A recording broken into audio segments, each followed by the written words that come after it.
find out the truth about anti-war activism? Must be with PSL, right? Yeah? That's okay, yeah? Paired up with millionaire Brian Becker and that other stuff, yeah? Or, I mean, yeah, there's a price. There's a price to getting promoted, and you got to turn your backs on people like myself. I didn't say I'm against this guy, but you know, weird. Let's see if we can get our first Asian American to acknowledge or to listen, yeah? Once again, whites and blacks. Person, we've actually had more white people listen today, but there's just been more white people around. It just is what it is, yeah? Hey, what's up, folks? You got a moment to hear about why the anti-war activism is failing? I'm actually a war victim, and I actually have quite relevant things to speak about, yeah? If you just have a moment, I'd really appreciate it, yeah? No, thank you. Okay, thank you so much, okay? So the Asian Americans, once again, they are, I'm telling you, the Chinese, they really learned that the hammer, the nail that sticks out gets the hammer. So,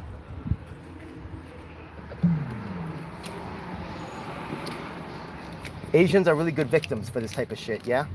I'm Korean. Koreans fight back. But, you know. What's up, brother? You don't have to be Miguel, are you? Miguel? I'm looking for Miguel. No, it's okay, all right. Want to find out about why anti-war activism is failing? Want to find out why anti-war activism is failing? I'd really appreciate it, sir. It just takes a moment. Why anti-war activism is failing. Okay, so check it out. The thing is that they have these large war rallies, which look good on the surface, right? Hey, you want to hear why anti-war activism is failing? We're just starting the presentation. I really appreciate it. It just takes a moment. Sure. So they have these large rallies at Columbia, and it looks like a good thing, right? They say, ooh, we're going to threaten Biden and Trump. But let's look at the reality. The primary just happened in the 69th Assembly District right here, where Columbia is right there.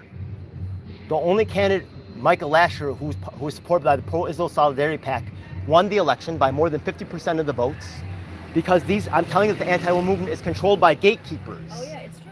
Yeah. It's completely true. So let me, thank you so much. Yeah, I'm glad you know. A lot of people do actually agree with me when I'm actually at the events. But the thing is that, so actually these students are not being mobilized to actually vote and to actually win the races. Here's another thing. This is the Asian American curriculum. It's called Hidden Voices. It's been mandatory in New York schools for the last 2 years. I've been emailing AMP within our lifetime. It sounds like you know a little bit about it. I've been emailing them. They've not been responding. It's very disturbing. I can show you all the receipts. The term Oriental. Who hasn't been responding? The schools? Within our lifetime, all of the schools as well. I also emailed historically black colleges. Yeah. They're also not responding, but I do have people that are working with me, such as the longest wrongfully incarcerated, some of the longest wrongfully incarcerated men in New York State and national history, including Muti Ojamu Usebaru, and also who has a direct tie to Mumiu Jamal in Pennsylvania, a key swing state. Also, Reverend Keith Gadsden, one of the longest incarcerated men from New York State, and he's actually with Yusuf Salam. We're going to be doing an event together soon. But let me just finish the presentation. This is actually Edward Said actually coined the term Oriental and Orientalism, a key figure in Asian American activism. But if you go to the actual Hidden Voices curriculum, it's called Hidden Voices, and you look for that, you can see that if you were to PALST, they've erased Palestine and Palestinians from the entire history of Asian American activism. How absurd is that? They've also erased the LA riots, something that Korean Americans were involved in. Yeah, from the history, yeah.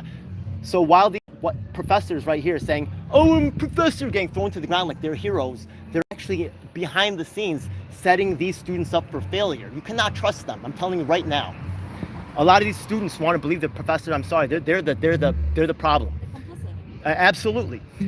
Let's take a look at this guy over here. This is actually, have you ever heard of the Second Reich? Yeah. Okay. The Third Reich, right? You know the third, but there's also a Second Reich, and that ended in 1918. That's the end of World War I.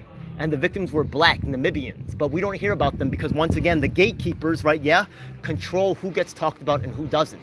Here I am talking with a guy who's running for the president of Namibia.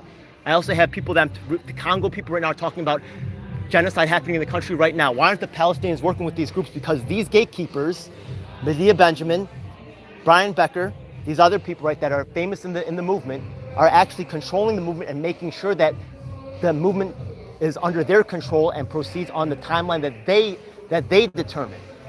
Instead of, I'm also working with the disabled people, the second largest minority voting bloc in the nation. Why aren't we working together? Why aren't they talking about? Because they want to talk about revolution. I'm a child of revolution. I ran away from home at the age of 16 due to extreme violence I faced. Where are you from? I'm Korean American. That's why they had the same war. Exactly. Why aren't we working together more? Because, once again, these people are making money off of it.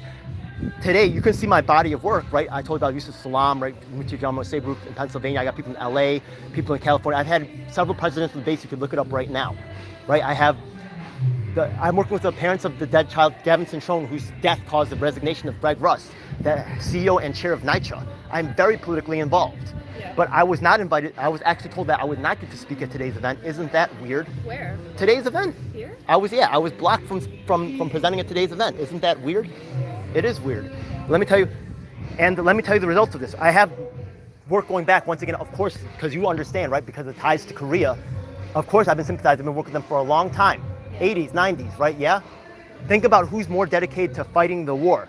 Of course, someone who's been a war victim like myself has dedicated his whole life to anti-war activism because I don't get help or recognized. I work with disabled, people who've been kicked out of, right, who've been gotten out of prison, because that's what I've lived with my whole life, being poor as shit and being homeless. Who am I gonna live with except for people who got out of jail and fucking migrants and all the fucking leftovers from the side and disabled people, right? Not the pretty sexy people like here. I'm gonna say that's the truth. So the fact of the matter is that the result of this is now that we're contacting all the countries of the world. You know how the OPEC dollar just went off, the $12 just went off the US dollar? I'm contacting all the countries of Africa and Asia. Candidate running for president of Namibia. 71% of South Koreans now support the return of nuclear weapons to their country, even if it means developing their own. Because of the way that the anti-war movement treats war victims like myself, I'm contacting the countries of Asia and Africa saying, can you trust Americans? Can you trust the war movement? Even the people that are on your side, when I'm forced to beg on the streets because I don't get to be recognized because I don't look like an activist to these people, while my people are being turned into passport brides and cucked and emasculated. Even at this event, which I have an office here, I was actually, they said I would get to speak later when Miguel shows up. Okay, they just had the speech with the raffle. I'm saying some real shit right here. This is why the anti-war movement failed, because you're allowed to engage in performative stuff. You're not allowed to engage in real stuff and actually form key solidarity and move together with other key allies, because I don't look like, all the time, my whole fucking life, I don't give a fuck. Look over here. This Malcolm X talked about this, and just the way that the music movement is controlled with Puff Daddy getting a key to the city, this whole anti-war movement is the same shit, bro. The same shit. Yeah, hi, how are you guys? I swear to God, bro. Look at my body of work, yeah? Is that really your name? The same type of thing, right? Yeah, musicians getting together, artists that do not have the same thing, and these black people complain later on about how the industry treated them like shit. Michael Jackson. So that we are the world. There was no singing while we starved, like Ethiopia. There's no they pretend like our suffering never happened, so they can actually line us up to be victims. So they can say, look, they never suffered. They deserve to suffer more. They've been living rich. They're crazy rich Asians. They've never suffered, even though I've been homeless at the age of 16. Yo, are you fucking crazy? You know what I mean? Now I'm out here sweating while people's inside in air conditioning, listening to stuff that's gonna help the Palestinians. Okay, sure, okay. I'm still out here, man. So I hope you look at my body of work. We put it together. Some people are okay. Some people believe that, believe that we could work together, but some people don't. So it's okay. Yeah. God bless. Thank you. I also have, I can show you over here. I also work with over 100 street artists. I cannot be recognized as an artist or an activist.